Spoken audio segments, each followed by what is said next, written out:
I was stripping in college, and it it was this thought when I went into college that if I can control men, like this is my turn to control men, and I can say yes or no, and they're going to have to pay me for it. And it was literally the pit of hell. Hello and welcome to Healing Trauma Mamas. I'm your host, Madon Wingo. Thank you for joining us as we share in our stories and experiences of healing from childhood traumas and birth traumas. Listen as we discuss our struggles, our failures, our strengths and our victories, and all those lessons we've learned along the way. Why, hello, Healing Trauma Mamas. Welcome back to the podcast. Thanks for joining us today. I know we've had a little bit of a break on the podcast recently. That's just because lots of mamas and babies lately. So trying to get schedules lined up when I have to cancel a lot and reschedule just sometimes doesn't work. So today I'm really thankful that I was able to have a special guest that I've been looking forward to for a while having on the podcast. I actually heard about her through a book that I had read that a friend had recommended called Think Differently, Live Differently. And when reading that book, I loved it so much. I was very excited about it. I wanted to share with a friend of mine, Dr. Ben, you guys have heard me talk about before. And I went to share with him, and he said, I've already talked to them. In fact, they're coming out on my podcast. And when I got to listen to his podcast episode, I got to hear Polly talk. And that's Bob's wife. And I was really thankful to get to hear a little bit about her on that podcast. And I knew immediately that I wanted to reach out to her to see about coming to share on Healing Trauma Mamas. I feel like she's got some very valuable insights and has an amazing journey. And I'm really looking forward to getting to talk with her today. So with that being said, Polly, do you mind introducing yourself? Hello, and thank you for having me on here. That's so fun. I love hearing the track of how we all connect, because I love how God's so clever and how he connects all of us in just different beautiful ways. And so my name is Polly Hamp, and I am an author and a trauma recovery coach. I am also a licensed NLP master practitioner, which is neuro-linguistic programming, is one of my tools that I use to help people really heal from trauma. As of right now, I see clients a couple of times a week, and then I'm shifting into a new health initiative that I'm really excited about, just really mind, body, and spirit connection.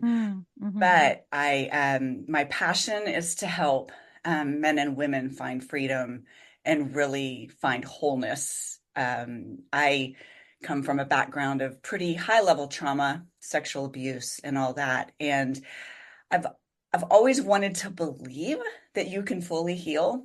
And I hadn't really experienced the full true healing until probably 3 to 4 years ago.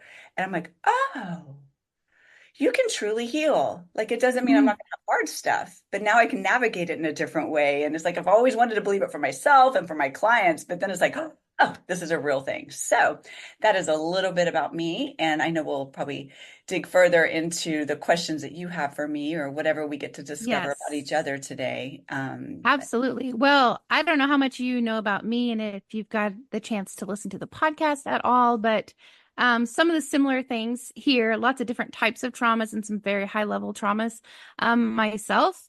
And I would say probably about 2 years ago, maybe 3 years ago now for me as well, I didn't know you could actually fully heal from when you look at a lot of the pathways to working through healing through trauma, and you go and look at all these different,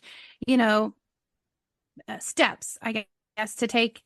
It never actually means like everything that I have seen and learned from different people, like it's never fully gone. It's always like, okay, this is how you work through it, and this is how you still, and then when it comes up again, this is how you deal with it, and all that type of stuff, which is great steps to help us somebody's in the process. But I didn't know that, no, you could actually have complete healing. Like you can actually not look back at that stuff at all anymore and it not at all come up and not, and even if like somebody asking, like on the podcast, sometimes I end up having to talk about it again. That is not at all like there's no high emotion. There's nothing tied to it anymore. It's just part of my story, but it's not part of who I am. And that has been tremendous for me as well. So I love that you have got that as too. Yeah, I think it's an important message for us to understand because there is the camp of, well, it's like you're just always going to have this. You're always just going to have anxiety, so learn how to manage it. You're always going to have depression, so just learn how to manage it. And, I think it's more of a safety net for people to go, well, just in case I don't heal. And I Yep. think, if we keep telling ourselves, it's not possible, or we just keep a question mark in there, what if we shifted our thought processes into going, there is a high possibility that I can fully heal, and that's what I'm going to look toward. And I'm not going to be sad. Like, I've got scars. I've had like emergency C-sections. Like I've got the cute scar from belly button to pelvic bone because I had twins and all that, and they had to get them out really quick. And the scars don't go away, but the story, like you said, doesn't have the charge. And so Right. I think there's that beautiful, just that hope that we can have of going, okay, it's still a process. There's still steps. Like there's still the things that I get to participate in in moving from, being fearful to hopeful, from trauma to wholeness. And it's still a process. However, if we can think, I don't have to live with anxiety. Like my clients come in and they're like, "Hey, can you teach me how to just manage my anxiety?" I'm like, "Absolutely Mm, not. yep. No, I like it. we're going to get rid of it. That is that's the ultimate goal. Like we're going to Yep. get rid of it. And whatever, like I'm going to give you tools of how to ground and how to, if you do have a panic attack or you have an anxiety attack, like I'm going to teach you how to navigate that. But each time you train your body how to heal, then your body knows that it's actually possible, even in Mm, the moments of the hard stuff. And so I love that, like, you've had that experience because I think as we have the culmination of people who can tell their stories from a place of a memory and not from a current, like, pain, PTSD, which is a real intense, like you go into a oh trigger, yeah. you're in the memory, and it's like honoring those places and helping people feel safe in that space, but being able to now tell it from a place of a memory instead of pain. Yeah. Yeah, absolutely. Well, with that being said, do you want to share a little bit about your journey of how you got to this place to be able to be like, hey, no, you can have complete healing from that? Yeah, absolutely. And so um the journey was, let's see here. I'm just going to do a high level of the story because it started, the earliest memory I have of sexual abuse started at 3, and then it stopped at 8. However, I very much took over. This is how I thought what love was, and instead of being introverted, I was incredibly extroverted, hypersexual, drugs, alcohol, at a young age, all that kind of stuff, just looking for the numbing and thinking that is how you get love. Like when you don't know any different, you don't know any different. And so really, really destructive behavior through, late elementary school, junior high, high school, then getting into college, very destructive behavior. And the first real I had gone to some counseling in high school. At that time, though, I was atheist, and I had some hyper religious family members who tried to save me. Like, if you don't come to know the Lord, you're going to burn in hell. And I'm like, no. It's like I already live in hell, so I'm okay. It's like Yeah, I know this is my familiar, and if your God's going to burn me in hell, why would I want to know your God? And so, atheist, however you want to describe that. And also it was kind of a um when you're young and it's like, ooh, that ticks people off. It was kind of that thing too. It's like, yep. getting that attention, and it's like I Mm-hmm. can't push the buttons, especially we live in Texas in the South, so kind of what are we they call it we're the buckle of the Bible Belt. That's right. Yeah. So so all of that, but when in college I tried to take my life because had I had gotten myself into a lot of just sexual trauma, but I was stripping in college, and it it was this thought when I went into college that if I can control men, like this is my turn to control men, and I can say yes or no, and they're going to have to pay me for it. And it was literally the pit of hell. And by especially up to 90, the statistics say 90%, but the women that I've worked with that have come out of or been in the sex industry, any part of it, porn, um, stripping, being prostituted, OnlyFans, all that kind of stuff. Up to 95% of those women um, have been sexually abused as kids Mm-hmm. because there's this twisted, distorted view of what love is and what sex is, and control and manipulation and coercion and all that. So Yeah. I after 2 years of dancing and being prostituting my own self, it was like I did not want to live. And so I tried to take my life. Um, and at the time, I didn't know what stopped me. Now I know it was God. Now I know when I was sitting in the parking lot with the gun, like it was God saying, no, not now. Mm-hmm. And it's like you you are designed to live. And so I went into a halfway house, stayed there for several weeks. Still, AA was introduced, things like that. But, it was a higher power presentation. And so if I got to pick my God, then I'm God. Like that was my mindset, Right. right? And Yeah, that makes so, sense. yeah. And so it was, even though it's still getting kind of my toe into understanding that there's something greater and bigger than me, if I got to pick it, then it was me Right. in charge of that instead of me surrendering to God. And so I never danced again. However, that was kind of my really first, how would you say it? First experience in intensive healing. Okay. And I wasn't ready, but it was a start. And so, with trauma, with people who have high level trauma, a lot of the things that I've experienced for myself, but also the people that I work with, is just high level compartmentalization. It's Mm-hmm. like we can compartmentalize our lives because that's how we have to survive. It's like, okay, Right. I'm put this in a box, and I had pretty much a warehouse full of of my life. It's like put this in a box, put this in a box, put Yeah. that in a box, Lots of them. lots of boxes. And when I turned 23, out of college, I didn't finish school because after that episode, I left school, did some other things, but I was still very wild. But then I ended up getting pregnant and pregnant with twins. And I married the man that I got pregnant by. And we I compartmentalized my whole past and put it to the side. And then I became a stay-at-home mom and a wife, Mm. and very opposite of my How did wild you, yeah, life. how did you deal with that? Like how did that feel to you? It was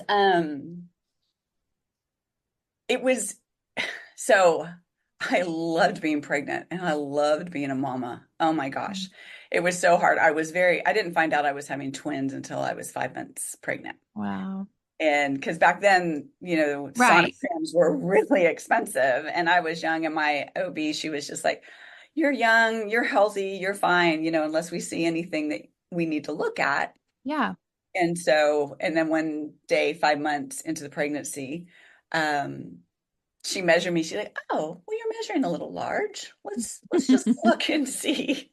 And she was so cute because she had been my OB forever. She had been through all of my crazy, and and she was like, "Oh, I didn't think to look for a second heartbeat, Polly." And she's like, "I in because yeah, Well, not not a bad thing on her. She's like, we found a heartbeat. There you go. And we weren't doing a sonogram, so it wasn't like, two showed up. And so Right. 2 months later, at 27 weeks, they were born. They were doing twin to Wow. twin transfusion, and Oh, darn. yeah, and the doctors, they were like, they did a high, like, I can't remember the type of sonogram, but they're like, we need these babies now. And pretty much it seemed like, I'm pretty sure it was very quick, but I always say 30 minutes.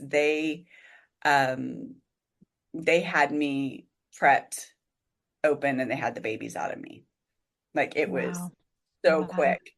And this is when God, like when I started seeing God, because they Mm, weren't supposed to live. Um mm, they were uh, they were about what one of them, because she was the one receiving all the blood and food and fluid and all that. right. She was very swollen. She was about 3 pounds when she was born. Mm, Um, my other daughter was 2 pounds.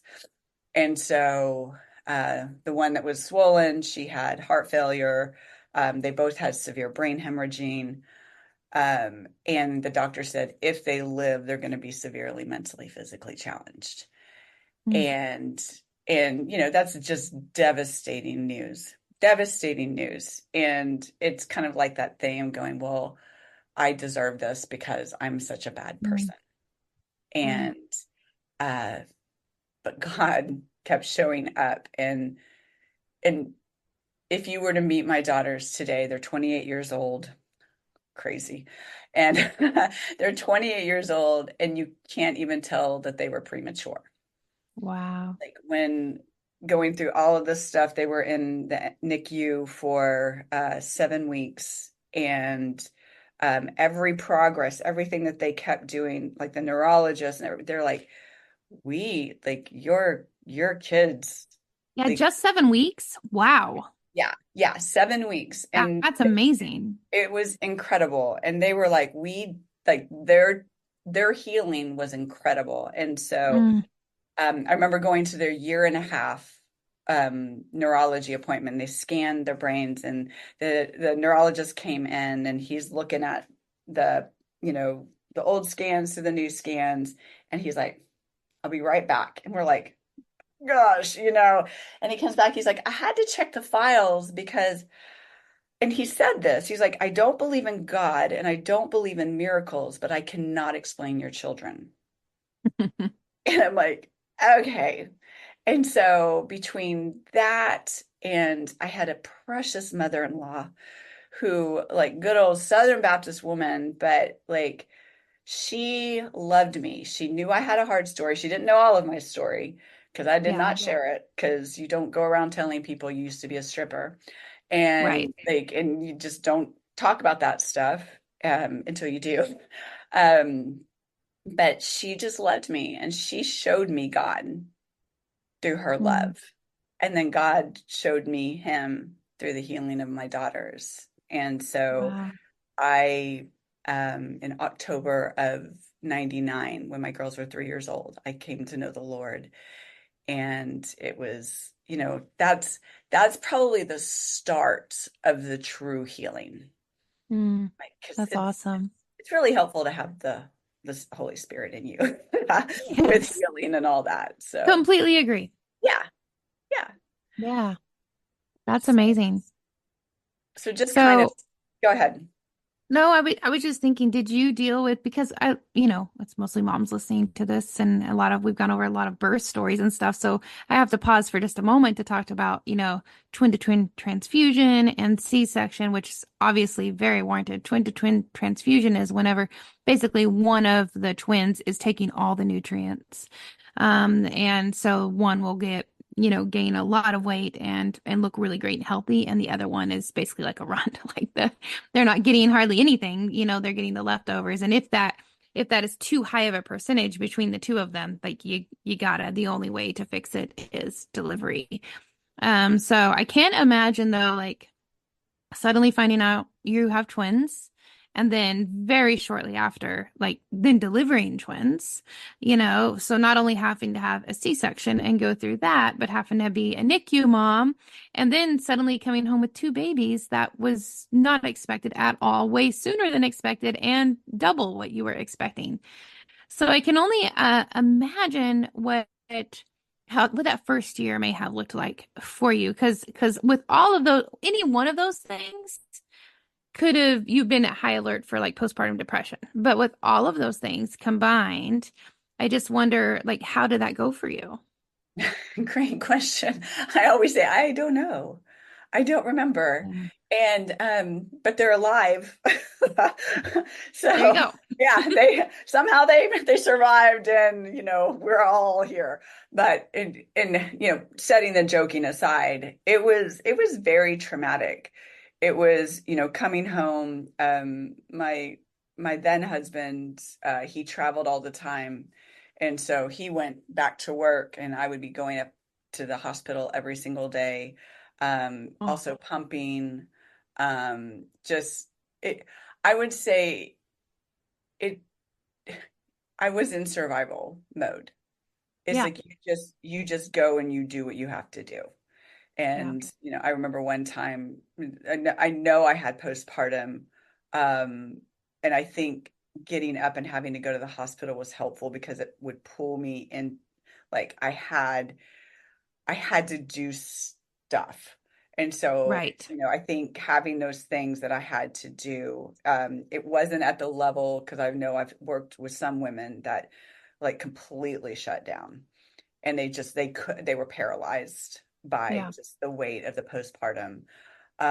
So it was, having to first heal from the C-section, because it wasn't the cute little bikini cut, not that any of them are cute, but oh, it's the belly button to pelvic oh bone yeah, yeah. one, because the daughter, her name's Ryan, she was stuck to my uterus because she was so emaciated when she came out. And then Natalie, she looked like a tick about to pop. It's a horrible description, but she was so swollen. Um, Wow. and so just the fear of that, and then all the procedures, and then my then husband, who was then had to go back to work and travel. His office was in Arizona. We lived in Dallas, and because he's having to work.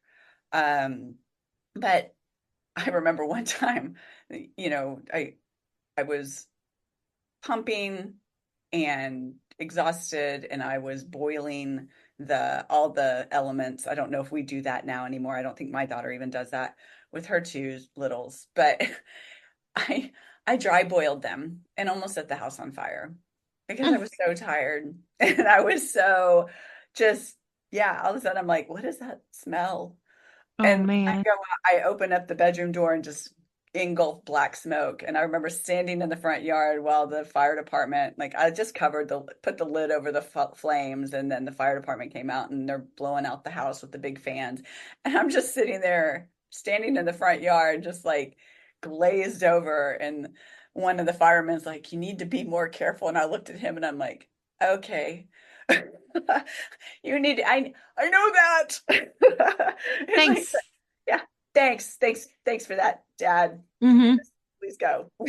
Just air out Yeah. my house, leave me alone. But it was survival mode. I ended up, one of the things that I did do that helped kind of pull me through it is I had early childhood intervention, ECI, and I don't know if ever where that might be, but it was a program that these two women would come out and work with my girls. Hmm. just physically and things like that. And that helped tremendously, having just people coming in and meeting with me and helping me. And then of course I had family in and out, but my family, like dad, mom, grandparent, my in-laws, just they all worked. And so during the day, it was just like survival mode. But Yeah. then I also joined the early PTA.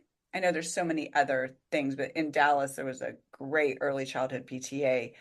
And I met some really wonderful women through that. And I Mm. wasn't going to church yet. I had had some bad experiences with churches that we had tried to go to, but it was that I helped me kind of stay above water. But I was not dealing with any of my trauma. Like it was full on. I now have two babies and they came home with heart monitors. They both came home at 4 pounds. They came home with heart monitors. And when those heart monitors go off, like it's the most Wow. terrifying sound and like so loud. But then, of course, then you're like, their heart stopped. You have to make sure, now the sound usually would start the heart right back up because it was so loud. But just all of those things, and literally it was all about survival. And it was probably a total of 3 years of survival. Clearly Mm. it changed a little bit because you go from tiny infants to toddler and all that kind of stuff, but it was all survival. So for the mamas out Literally just trying to keep these little ones alive. exactly, yeah, and Yeah. myself, and like Yeah. and and so with the trauma, it's you know one of the things I would love to say to your mamas um is that with trauma and then having littles and being in survival, be really kind to yourself. I Mm. was not kind to myself. I shredded myself. I had incredible guilt. Like, what did I do to have twin to twin transfusion? Which, from what I understand, like there's nothing, like it's not like, oh, you took this medication or you exercised too much or you didn't exercise at all. Like it just happened, but I blamed myself for everything. And a lot of times when we've experienced trauma, that is a wired in thought process because Hmm. it almost helps us control the narrative. If I can blame Yep. myself, I don't have to blame all the people out there, and and that way I can control the narrative of Yeah, what. that's something I used to do all the time. Yeah, Like I'd blame myself for crazy things. There's no way, like at all, that could be my fault. right. But I would internalize it and make that my fault. And I was responsible, for that. Like that used to be something I did all the time, Yeah, constantly. yeah. And so for Yeah. the mamas that are navigating any level of trauma, one baby, five babies, kids, toddler, whatever, wherever you are, it is, please, really, it's really about renewing the mind. It's really that place of like capturing those thoughts of, because the thoughts create your reality, and really literally wire your mind of how you see, think, and feel. And it's not about shifting it to toxic positivity. It's not going, I'm the worst, I should go eat worms. No, everything is fine. I'm blessed and highly favored. It Mm. is a shift from um, gosh, I'll be curious and excited when I really start knowing that I'm worthy Mm. and understanding that. And I'm not going to entertain the ones that tell me I am the worst human being in the whole world, and however that is No. communicated to your internal self. It's like, but I'm going to start renewing my mind, start rewiring my thought process enough so that your body and your mind don't reject it, but in a way that feels true and can connect to you, which will start rewiring your brain and your experience of yourself and your life. Yeah, and it takes time for that Oh, because yeah. for so long you have been stuck in those patterns already. You know, you've already decided that all this stuff is truth, Mhm. that you agree with how many times a day, like hundreds of times a day, probably. All these different thoughts that come in that are negative or condemning or taking on things that aren't yours, whatever the thing is. So then the process of renewing your mind and the process of walking in the truth and taking those thoughts captive, it takes a lot of time because for one, you don't even recognize them at first. Right. Like it just recognizing them takes, takes a lot of effort. That at least for me, I remember like I had to stop and just really take effort. Wait, hold on. Was that thought, what was that thought? Yes. Was that the truth? Was that a lie? Is that something I want to agree with or not? Yeah. And it was a lot of processing time. But as you gradually start working on that, you can work on, more and more and more. And then it gets easier because then the new thoughts and those, the positive, the truth, you actually get to start believing that, and that becomes your habit. And so then you just get more and more in that, and you still renew each day, but it's way easier because you're already in this pattern of not just like I don't like to just positivity because I don't think that's accurate, but of truth, of like of who you really are, of how you really are supposed to walk, how you're truly seen, and why you were really created. Like I tell mamas a lot, we often talk about, little children and these little babies. Oh, they are fearfully and wonderfully made, and they are precious and beautiful. Well, I'll go and look at a mom and be like, hey, guess what? You are too. Yes. Like that's the same for you. And that's harder for us to run with. Like it's easy for us to run with that with this precious little baby, but it's Hmm. not so easy for me to say I am. Madon is fearfully and wonderfully made. I am precious.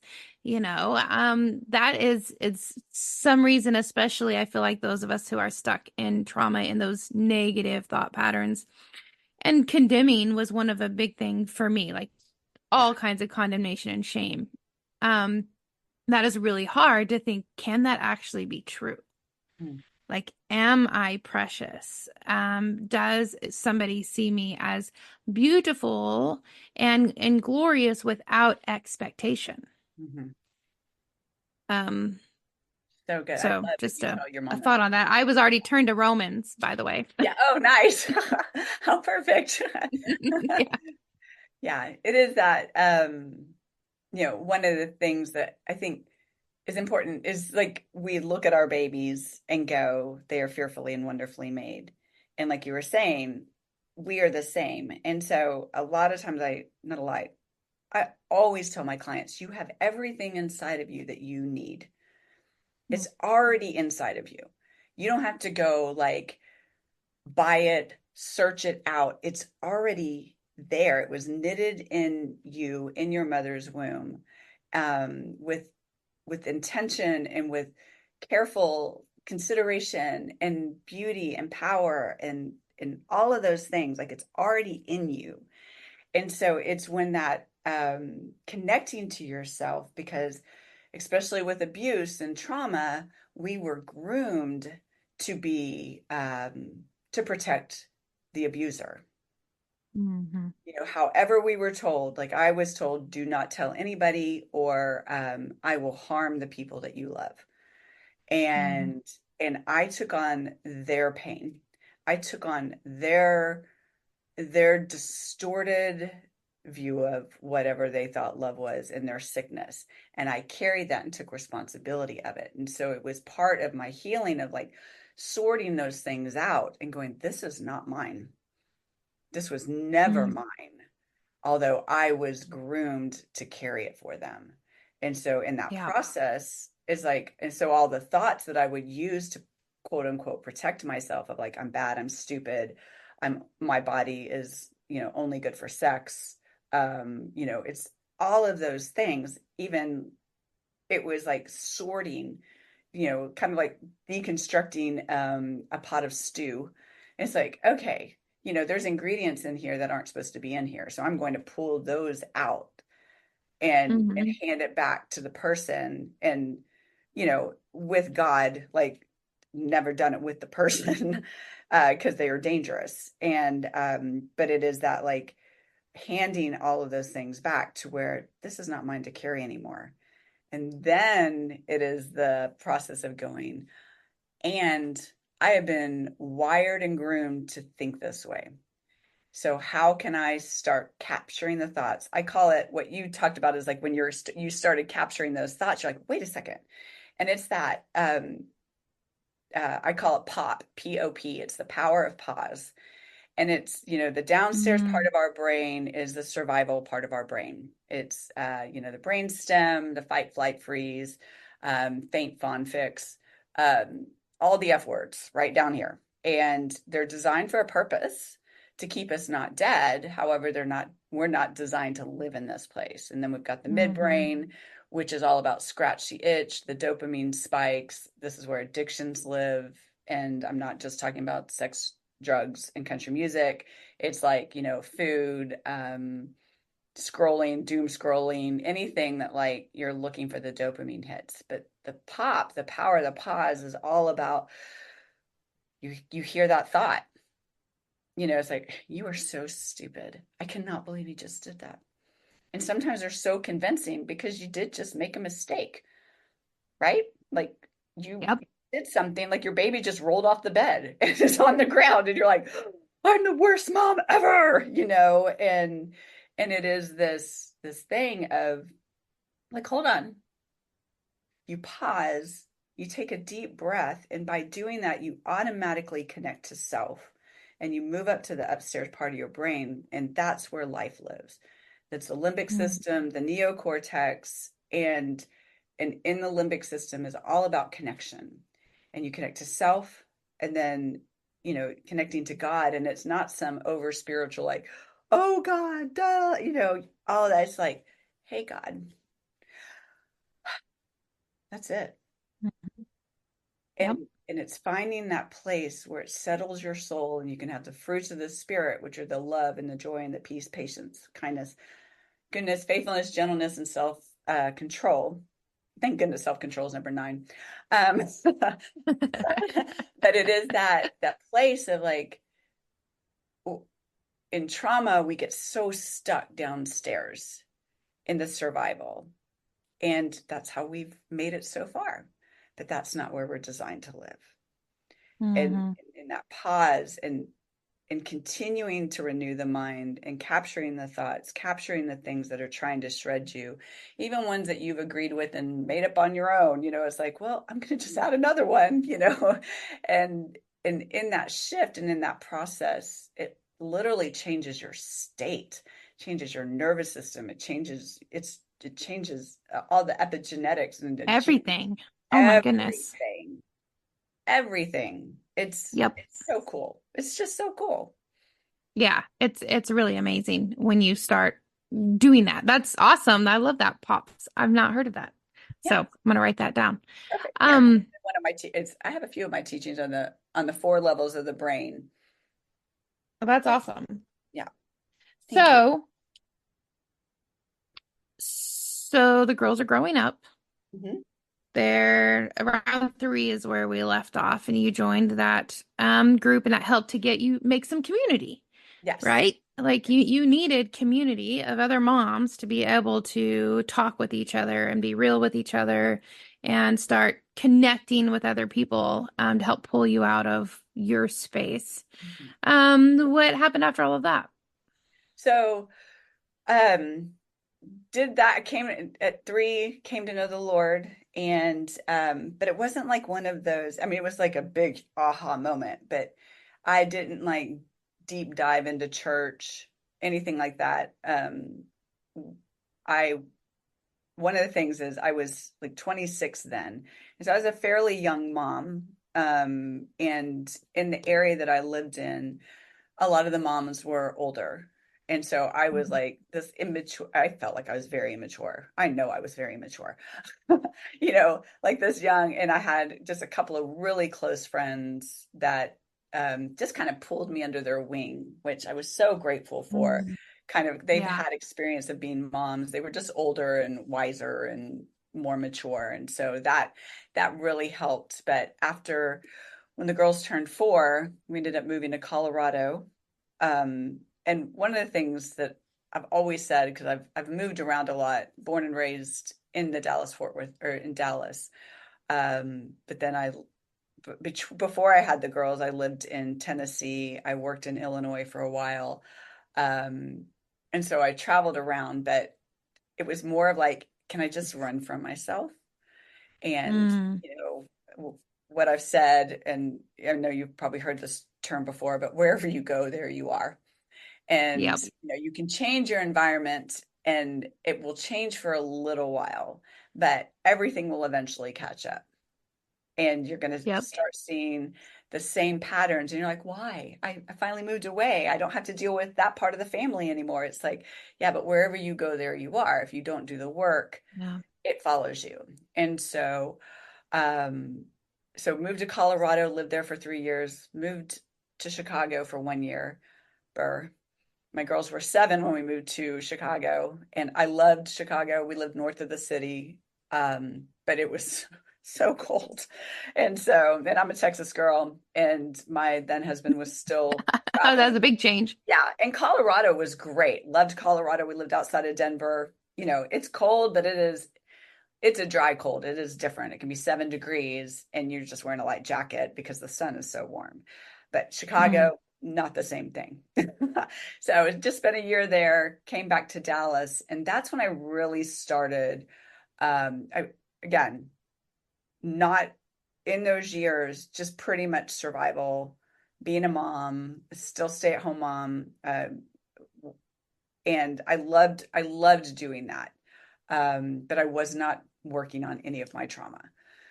It was Mm. still very much in my warehouse of boxes. We'll just keep that closed. But Mhm. it eked out in places where, I was very disconnected. I used alcohol to numb, food to numb. If I could stay really busy, I would go through like highs and lows of shopping, things like that. And so just trying to live this like the Joneses life. And my then husband was still traveling all the time. And so like a lot of just me raising the girls by myself. He was home on the weekends. But, so I don't have a whole lot of um what would you I didn't have a whole lot of understanding of how to raise kids. Mm. And, it's like that whole I did the best I could with what I had. And we can say that for our parents, and there's still a place for responsibility. Right. And Yeah. so I tried to read books. There was a book that I read when my girls were 3, How to Talk So Kids Will Listen, How to Listen So Kids Mm. Will Talk. Have you read that? Uh-uh. It was so helpful, like on just how do I do this, how do I do this well, and not overcompensate for what my parents didn't give me. But Mm. it's like that pendulum swing. So I knew enough of Hmm. that, but I think there was just a disconnect for myself because of the trauma and just surviving. So we moved back to the Dallas area, actually the Fort Worth area in between by the airport, and um, start going to church. And I get really involved in church. I start doing all of the Bible studies, every Beth Moore Bible study I can get my hand on. We've got all these prayer groups and we've got our Sunday school class. But I was living a very compartmentalized life because I was doing that. But I was also playing tennis because I played tennis in high school. Um, I was playing on like 3 different leagues. And so I'd have tournaments, matches, all of that. And Whoa. this group of girls, women, we'd go have 3 martini lunches after our tennis matches. And Hmm. and then, on Sundays and Wednesday nights, I'm doing all the church things. And so I'm living very compartmentalized lives and just again still trying to survive and thinking like I'm just doing the thing. I'm just doing the life. Here we go. At least I got Jesus, right? But I Right. was in so much pain. Like I was so unhappy and I was so shut down, and I could put on the smile on the outside, but inside I'm just like numb and confused, and things were not going well in my marriage, and just it was just hard. And but if I could stay busy enough, then I'm going to be okay.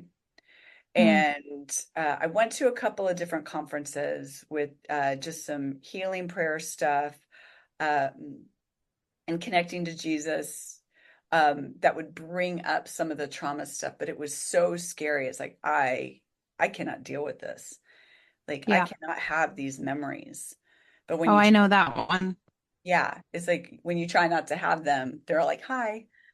It's like the boxes somehow fall out of your storage unit, like, and they're loaded like with bombs.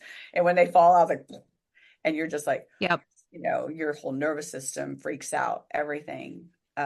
So went into that, but then in around 2009, my girls were 12, 13, somewhere around there, maybe a little bit before, maybe. Anyway, I was diagnosed with rheumatoid arthritis, Hmm. and it shut my life down. I couldn't play tennis anymore. The medication that I was on, if you drink on it, like it will destroy your liver. And, I'm like, I don't think God makes people sick on purpose to wake you up. But I think when we do, uh, you know, what I understand with autoimmune diseases, this seems like a sidestep, but it's not. What I understand with autoimmune diseases is that a lot of people with trauma have them, because an autoimmune disease, you have one. Okay. Not anymore. Not anymore. Ah, woohoo. What did you have? Oh, I had a whole bunch of things. It's a whole list. You should go listen to Dr. Ben's podcast. Okay, I will definitely do that. Yes, now I'm very Yeah, huge curious. Yeah. list. One of them was a major tick disease, actually. Mm. But the Lord gave me complete healing. Oh, Once I was able to like deal with that trauma and heal from it, like completely heal from it, yeah. then my body came alongside and healed too. So, Oh, it's so good. I love that. yeah. Oh, and it's so, and I'm sure you see it, but it is because trauma, people who have experienced trauma turn on themselves. So literally, Right. it's an autoimmune disease is That's turning, your body turns on itself and attacks that's itself. exactly it. And so Yeah. it is literally what we're doing and what it does. And so in 2009, knocked me out and woke me up. And again, just I truly do not think God says, Polly has RA now, No, I but want her he to does wake up. say he'll use those things for our good. So he'll turn it to be for our good. So if it was a wake up call for you, then he's using that for your good so that you will see, like, hey, this is not where I'm supposed to be. This is not how I'm supposed to live. Yes, exactly. And it brought me to my knees, and not that I was unaware of the things that I was doing to myself during those times, but like the drinking, like I would want to stop, and I I couldn't, or I didn't. I wanted to, but I really didn't want to because it would numb me. And Mm, now I wasn't like blackout drunk kind of thing, but it was like, okay, this can take the edge off. And then I feel like crap right. day, but I still gotta do all the things and then go to church, right? And smile and act like everything's okay. Hmm. And so after that, the Lord really started speaking to me. It I probably actually started just really being able to hear him in a different way because I was more connected and I wasn't numbing the old ways. And we decided to start homeschooling our girls seventh and eighth grade. And I had a great community of people, that were already doing that. And I just really felt like the Lord was like, seventh and eighth grade, we're going to homeschool. And then they can decide what they want to do afterwards. So when we did that, I started coaching volleyball for a homeschool athletic association. Then in 2014, sorry, 2010, excuse me, God God started speaking to me about reaching back out to the women in the sex industry. And I'm like, no, no, absolutely not. Mm. No, I'm, thanks. yeah, I'm not going back out into the clubs. I'm not, no. And he's so cute, and funny. And my thing was like, I am not sharing my story. Like I have worked my whole life to keep this story in a box. And I'm not bringing this out. And, what will people think about my girls? What will the church think about Mm. me? All these people, if they knew that I was a stripper and in the industry. And God's like, I got it covered. It's good. Like, I got you. And I'm like, finally back and forth arguing because I argue with God sometimes. we had Me too. yeah, we had a wrestle in the bush and it's like, "Rah," he won. But in the most beautiful way. But I said yes. And all of the things that I worried about never happened. It Mm. was incredibly embraced. I helped, I got to be a part. I started a ministry called We Are Cherished, and got to be a part of helping multiple women who had previously been in the sex industry, but never could talk to anybody because they were fearful of sharing their story, but Hmm. also uh, helping women get out if they wanted to. Like we never, because of the type of work we did, we never asked a woman to leave the industry because once you remove choice, you remove love. That's And right. and so they got to choose, but they still got to come to group because like you're not going to be ostracized just because you're still currently doing that. But come and taste and see. Mm. And we'll walk alongside you in whatever part of the life you're in. And so I did that for several years. And then in 2014, my life turned upside down and I ended up getting separated and then having a divorce. And that was devastating and very Mm. confusing. And like, again, that God, what the heck? Like, what the heck?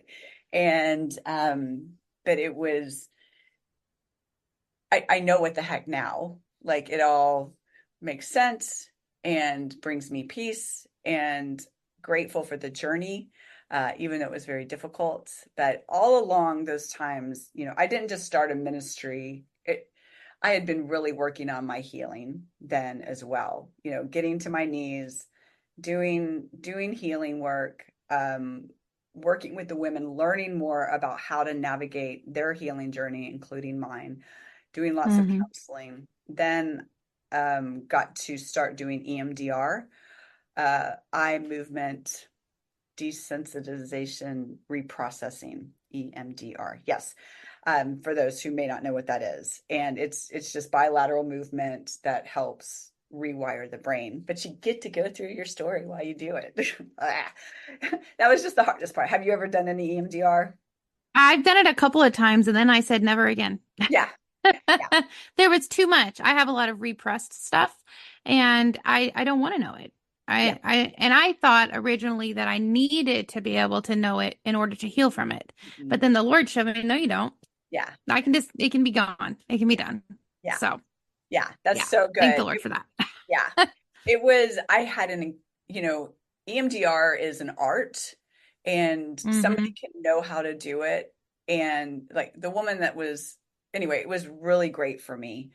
And the woman that was my therapist, she was brilliant and so helpful and so kind. It was Oh, interesting. good. She wasn't a believer, but she honored Yeah.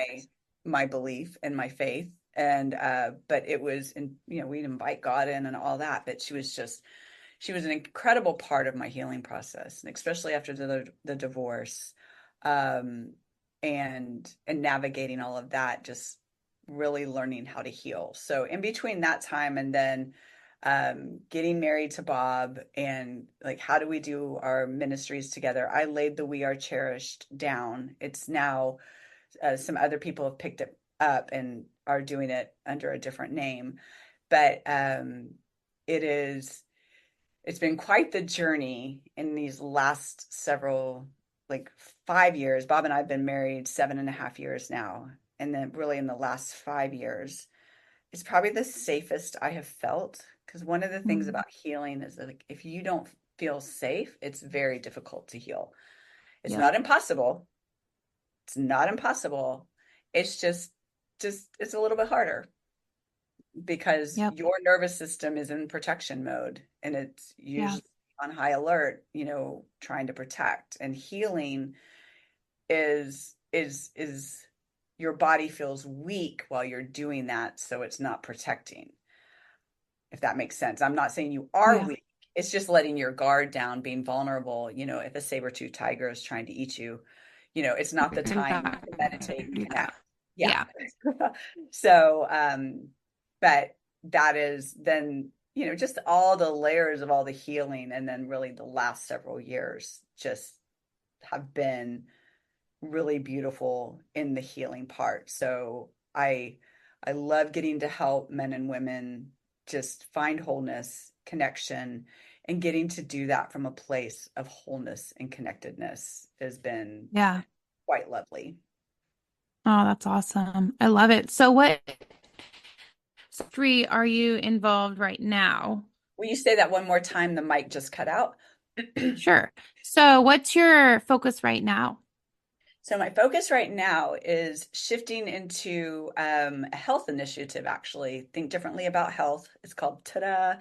And I just ran a beta group. But part of the trauma for me was also body dysmorphia and hating my Mhm. body. I never loved my body, and I turned on it and attacked it all the time. I think that comes along with most trauma that Yeah. I'm aware of that because there's that self-condemnation. Mhm. And that's what comes along with it because there must be something wrong with my body. And so then I agree with that and I come along and then daily I'm talking about how, ugly I am, or it may be the opposite. Oh, I'm just too, the Lord made me with too many curves or Mhm. whatever. It's always something that is not that you're not happy with your body because it probably, you know, helped in part of the trauma, as in helped perpetuate the Yeah. trauma at some point. And so then that clings onto immediately there. Or somebody made a comment at some point in time that you thought, oh, that's why. Okay, so it's my fault. And so then it's that again, self condemnation, self shame, whatever it is that you cling onto. And so you have this body issue. And it's I mean, I think I don't know the statistics on it, but I would say almost every woman, specifically with trauma, has some type of body issue. Yes. I would say that percentage would be very high. And I'm sure there's a Hmm. percentage out there, but it would be incredibly high. Just like the autoimmune diseases that's so high within Yep. um, that group of trauma, people who've experienced high trauma or any trauma. Like but again, it's like you turn on yourself. And so one of the things, I we thought about this and branded this 2 years ago, that I was still not in a place of alignment with myself to really put it out there. And it's it's really, I have been through 5 million diets and the whole yo-yo, and I always hated my body. I'd lose a lot of weight, I'd gain weight, I'd lose weight, I'd gain weight, all of that. But the thing that I noticed is that it was several years ago, I hit the highest weight. I think it was 6 years ago. I hit the highest weight that I'd ever been. And I'm like standing in the mirror. I'm like, oh, God, you're so fat. I hate you. I can't believe you got this way. I'd look at pictures. I'm like, ugh, I hate me, Mhm. all that. And I'm like, I need to lose weight and I got to do this. And I did another diet thing to lose weight and I lost some weight and I'd still look in the mirror and go, oh, I hate me. And it was like, wait a second. It it seems that it doesn't matter what size I am, I hate me. And Yep. like I've been a size zero and I've been the largest I've ever been. And I hated me. And it's like, okay, so if I can't love myself at my smallest, and I can't love myself at its biggest, and I can't love myself anywhere in between, it's not the weight that this problem. Yeah. It's my heart. It's how I see myself. It's how I turn on myself. And so really to and think differently about health is not about diet. It is anti-diet, really, because it's renewing your mind and your nervous system and everything that we've talked about, even just kind of at a high level with the four levels of the brain, your internal dialogue, moving from dependence to independence, Mm. talking about your family of origin. These are things that when you shift here, your body will follow along. When you Yep. heal, no longer do you want to use food or alcohol or starving and purging to numb you and get that midbrain scratchy itch in your limbic in your midbrain. It's like I am living fully, truly connected, and that aligns me with all the parts of how God has created me, but then how my body is created, and then I fall in love with myself. Mm. And Yes. and then my body follows along because I'm not going to give it crap because I love my body. Right. And so that is it is it's a right now it's a 7-week course, and the website will be up right now. It's what are we, September 26th September. today, is it 27th? And it'll be out in mid-October of 2024. And so Awesome. I'm so excited about it. And I've had the men and women that have gone through it these first 6 weeks, just like big shifts. It's a wonderful community of people just really navigating. And it's not just about trauma, but most people have, like, especially when you start looking at your family of origin, you're like, oh, there's some belief systems around food and myself that stem from my family of origin. And so it's been a really fun journey. So that's what I'm doing. Moving into, I'm retiring from my coaching practice, but going into a different kind of coaching world, if that makes sense. So Yeah, that makes perfect sense. yeah, Yeah, that's awesome. I love that work. yeah, That's great. And I think that lines up perfectly, like the direction, is awesome. yeah. Because I don't know, I was just thinking about like I've been trying to speak to young girls about that. I have three daughters.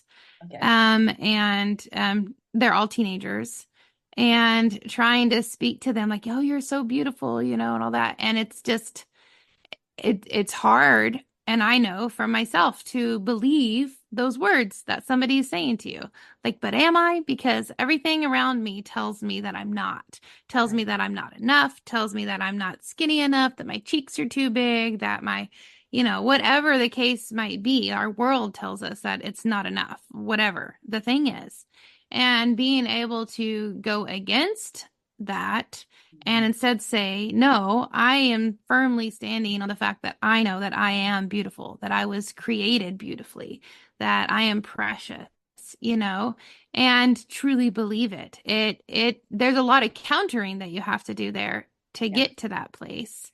Yes. And that's just from a, a space that's just from our culture and not necessarily from somebody who's had trauma. And Right. so when you add our culture and what it's saying about women specifically, but I know there's a lot about men too. But since we're speaking to women, I'm like, what the culture is telling us is that we're never enough. We're never good enough. Our body never looks good enough. It's always something else. Then add on top of that trauma. And then most of the times, the highest percent of trauma for women is sexual trauma. And that goes along with our bodies as well. And that they are not either they cause this thing or so now I hate, I have that self-hatred, that condemnation.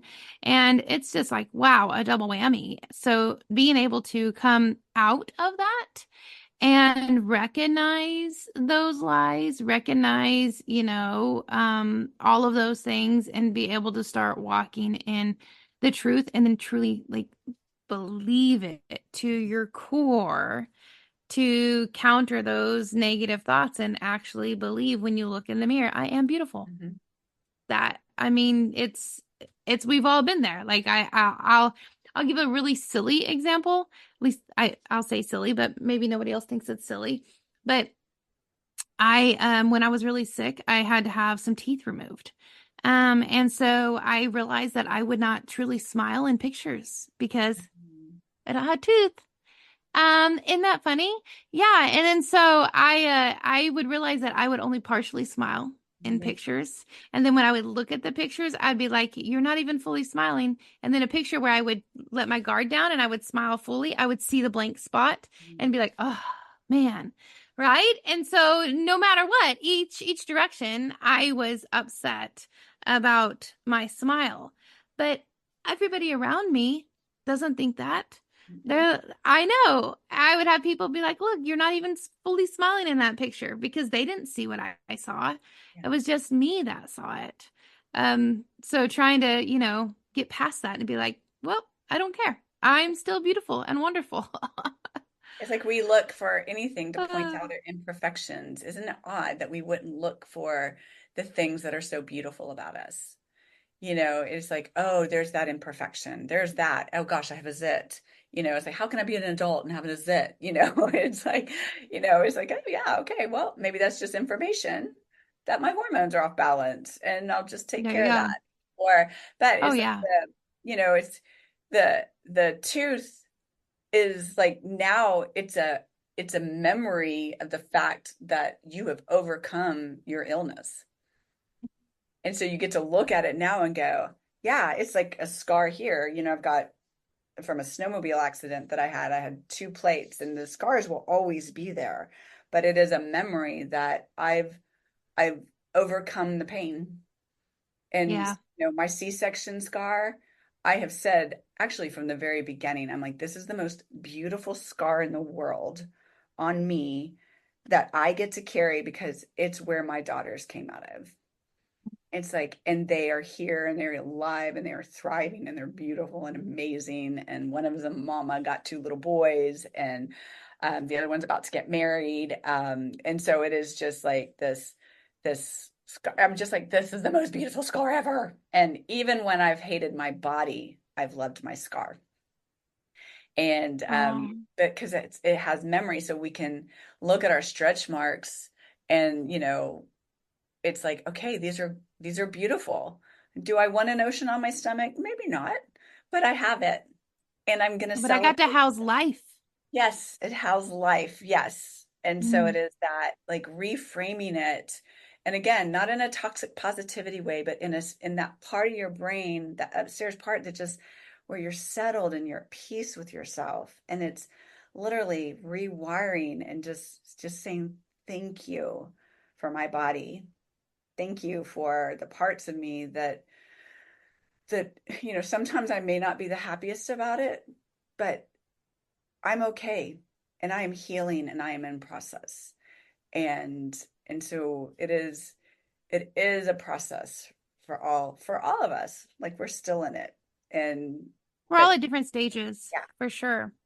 And we'll even think like I'll say for myself, you'll think like, yeah, that's all like completely done. And the Lord has given all this healing. And then there'll be a minor thing that comes up. And I'm like, I can't believe I thought like that again. You know?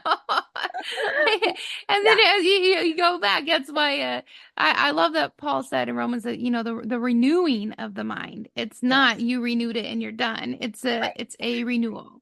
And that daily renewal, happens. And that's good for us because it's good practice. And it's also, I feel like good because it's good reminder when we're talking to others to help them, because we're in positions to be able to speak truth to other women about those situations. And I feel like for me, it's a good reminder when I'll have a thought like that again. I'm like, oh, no, you're done with that. You don't think yeah, like that anymore.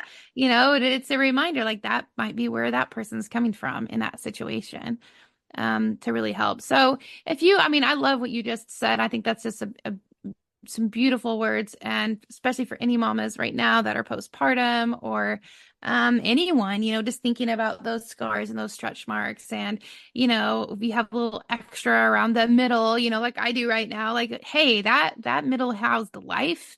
And that Yes. is a great thing, that we need that layer of protection. Um, what else would you think that maybe some advice that you'd like to give listeners while you have their ear? Hmm. Hmm. Um, One of the things, especially just with your audience and being mamas and navigating trauma, and for whoever else is listening in, but it is it's it's important to pause, because survival can be just nonstop. And it's like you are probably maybe sleep deprived, or maybe your kiddo is going through some stuff, and but that pause, even if it's going outside barefooted, standing in the grass in the sunshine for 5 minutes, make the time. It is, I remember both of my girls would be, little babies in the house and crying, and I've done all I could, and I would go sit on the front porch and just cry.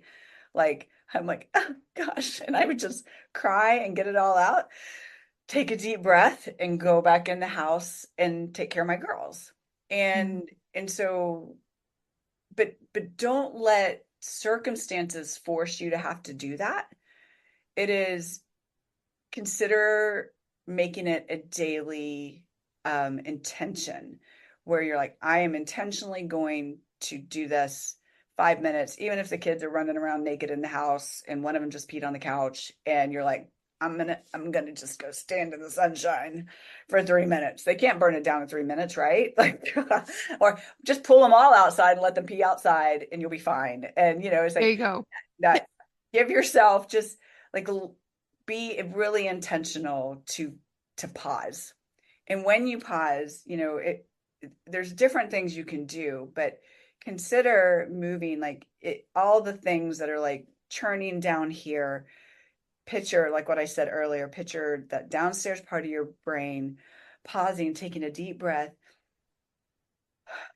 just breathing out. You might need to do a couple of those just to regulate, and literally visualize yourself moving up into the upstairs part of your brain.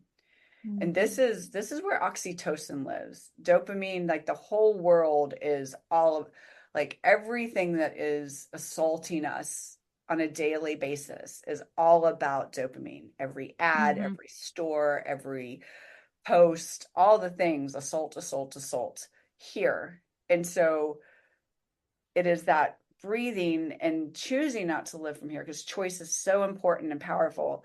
Moving up to here and settling, and taking that deep breath, connecting to self, and then you can just say, hi, God. And mm, you don't have to go any further. Like, you can say, is there anything you want to say to me today? Or just say, hi, God, and then open your eyes outside and see what you see with new lenses. And mm, treasure that, because it could be a caterpillar on the ground, or it could be your kid picking a mushroom and that you don't want them to eat, but it's like, don't put that in your mouth, but it's so cute. It's like, or a squirrel or a mhm, butterfly, whatever. It's it's look for the little treasures that are actually like serendipity moments that are gifts just for you, and then mm, pull those in and treasure it. um and those, as those start rewiring your mind, the old thoughts that may try to pop in, it's like, no, like you said, I'm not going to entertain that. And sometimes there's a place to go, I wonder where that's coming from. Whose voice is that? Like, is that mine? Is that on mhm, the inside of me? Is it on the outside of me? It's like, there are times to navigate the lie. um and in those moments, it's like, okay, I'm not going to agree with that right now. And I'm going to yeah, connect the treasure and the gift that I have, and say, thank you, God. Or just, hi, God, and connect with myself, and then take a deep breath and go about my day. yeah. Do you have time for me to share just one more? Oh, Yeah. I've got all the time you want. I love Sweet. it. So one of the things I think is really helpful is scientists, thought people, they all say 90% of our lives we live in an unconscious state. Mm. Like we wake up, we shuffle, we turn off our snooze or we hit our snooze 3 times, we shuffle to the bathroom, we brush our teeth, we pee, we go to the coffee maker, we get the kids up, we make breakfast, we could do all of that in our sleep. Like, I don't know if you've Oh ever yeah. driven somewhere and you Oh, forgot that I drove there? yeah, Oh you're yeah. like, I I'm hope on the I road all the time. yeah, you're like, I hope I'm I like, didn't I'm glad I fall. made it here safely, Lord, but I don't really remember going through that town or that town, but yay, I'm here. Yes, and I didn't get a ticket. So Yeah. clearly So I there did we good. go. Nobody got creamed and we're all good. Oh But yeah, all the we're, time. we live in an unconscious state, and sometimes that's protection because trauma can seem overwhelming. However, Right. at night, one of the things in renewing your mind is right before you go to sleep. You're like laying in bed, and it's like, okay, one of my favorite neuroscientist guys, Dr. Dispenza, he says, um, like we are so used to rehearsing the things of the past. And Mm. and so we go over our minds before we go to sleep. Oh, I did this. You're so dumb. Why did you do that? And you rehearse that. And a lot of times you rehearse that throughout the day as well. And so shifting that because God is giving you dominion and authority, like he is in you, you get to have that, take it and Yep. create it and have the energy to shift it. And it's like, I'm no longer going to rehearse the things of the past. Who am I going to be tomorrow?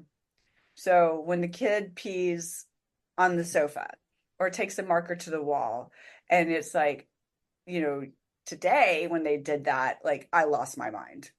I got so mad and I yelled and, or I just, oh, forget it. And I just walked out, all of that. It's like, who do I want to be today or tomorrow? Mm. And lay down and go, I want to be connected. I want to be consciously aware of who I am, who my kids are. It doesn't mean my kids aren't going to still do hard stuff where I'm like frustrated, but rehearse that. I love And that. and then in the morning wake up before you get out of bed, and it takes just a minute or so to do. Sometimes it can take longer, contingent on how far, but rehearse it again.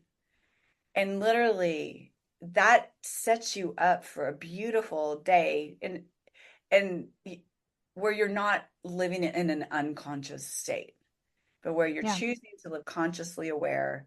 And it doesn't mean you're not going to slip back into Right. Of unconscious. course.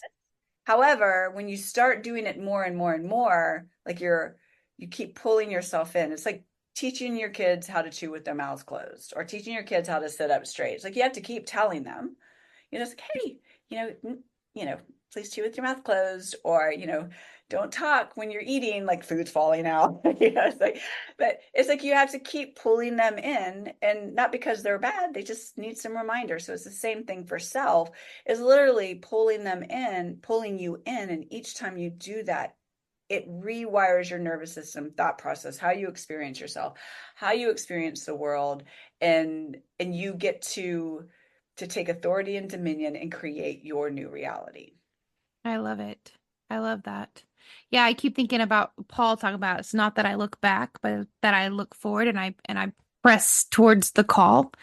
Mm, Thinking of that, just like I don't look back. I used to be, and I know it's a major, uh response that people who have had trauma do is that you rehash all the things immediately. As soon as a conversation is over, in the middle of the conversation, all the things, you're rehashing how you did it wrong, right? Shouldn't have said that. I shouldn't have said that. I shouldn't have done this. I shouldn't have done that. And like that used to be like a constant for me. It's so exhausting. it's It used to exhausting. be a constant that I would do that all the time. But don't do that anymore. Yeah. For one, I'm more prayerful and pause more in conversations with people so that I'm not just like offhandedly saying things. But for two, yeah, oh well, I messed up. Yep. I would have Yeah. liked to said that differently, but I didn't. So Yeah. next time maybe I'll say it differently. Yeah. I mean, it's that simple, but yet it's so profound because it makes such a difference. Because when I get stuck again in that loop of, hey, I did it wrong again, and I should have done it like this, I should have done it like that, then you're going the complete wrong direction. So I love that being intentional and conscious about, hey, nope, that didn't go the way I wanted it to do. But tomorrow, if that happened again, this is the way I want to do it. And this is the intent that I'm going to give for tomorrow. And yeah, and I love that you just said that a few minutes ago about, when you took that pause and you wait. So maybe it's in the morning, and in the evening before bed, you're taking that pause to think that it's not, and I like to just be like, thank you. Mhm. Just, thank my body for working well today. Thank you, Lord, for putting me in the place where I am at the moment. But I love that and the just hi, Yeah. hi, hi. Yeah. Yeah, it's me. Let's Mhm. talk a moment, I love that because I think people get confused a lot of times about prayer and relationship with the Lord and staying connected and think it's this some big because we've put it in this churchy box that this holy thing in this holy place and then we do it this way and say it that way and this all that. That's not connection with Right. the Lord. That's not connection with my creator and me having relationship with him. Relationship with him is living every day with him in communion. And that's who I was created to be. For one, if he is abiding in me, then Mhm. he's part of me. Yes. And me staying connected, just like with a partner, like we've got to talk throughout the day, whether it's a quick text, hi, I love you, hope your day's going well, or whether it's a sit down with a cup of coffee and we're like pouring things out and discussing our week and, whatever the thing is. We Yes. have sometimes moments where we're just together and we're not talking. And we have other moments where we're both having this, major conversation. Well, that's relationship with the Lord too. It can Yes. be just us being in quiet together, me driving down the road, or me trying to go to sleep. And I'm just saying, like, hey, thank you for this day. Thank you. This happened. Thank you that my daughter's accident that she was in earlier this week was not horrific and it was minor and she is fine and it's just the vehicle that's gone. Right. Like things like that. I mean, there's major things and there's minor things. Hey, thanks for helping me walk in love when my kid, spilled my coffee all over me. Yeah. Thanks for helping me to respond with a hug. Yeah. Just things like that. I think it's just that's that connection. That's staying in relationship and that helps us make those conscious decisions like you're Yeah. talking about. That helps us to be very intentional with our time and with with the moments that we're given. None of us are guaranteed tomorrow. Right. So that being thankful for today and being thankful for the position that I'm in at this moment and the place I'm in at this moment, maybe it's not the best. Maybe I'd prefer to be somewhere else. Maybe I would like for different things to be happening, but to still be thankful that, hey, I'm here. And Lord, tomorrow is going to be a new day. And I have new opportunities tomorrow.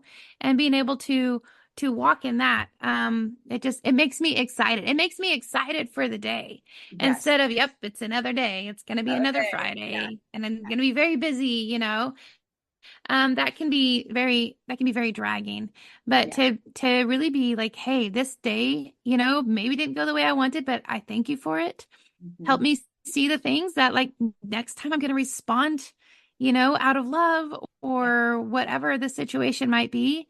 And I look forward to what tomorrow brings because I don't know what it's going to bring. I know what my plans are, but I have no clue what the day's actually going to look like. Right. Yeah. It's like, I'm going to plan it out, but we'll just see. Exactly. Yeah. Yeah, for real. I'm like, Yeah. I make a schedule, but it's all penciled. Right. Yes. One of my favorite NLP presuppositions is there's no such thing as failure, only feedback. I love it. Everything is Yes. information. And Yes. and when we can shift our thought processes into like, I can't screw this up. Like, Yep. doesn't mean I'm not going to make mistakes, but mistakes is actually That's a all it place I is. can learn. And so curiosity is the antidote to victim and blaming and judgment.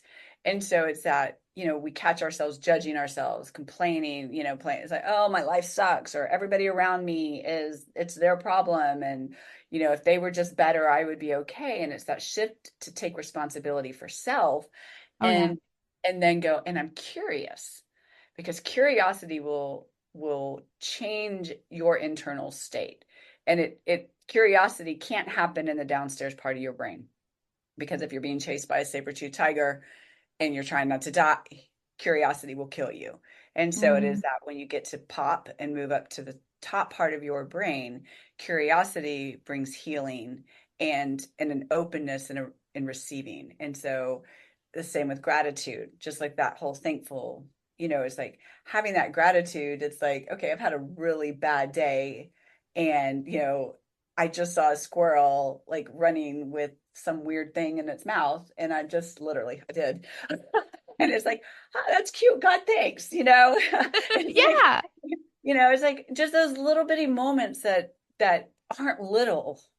They're interruptions that are really sweet. And it's like, it's those things that you'll continue to see them grow bigger and bigger. And all the other stuff that's just kicked your bum the whole time is like those grow smaller.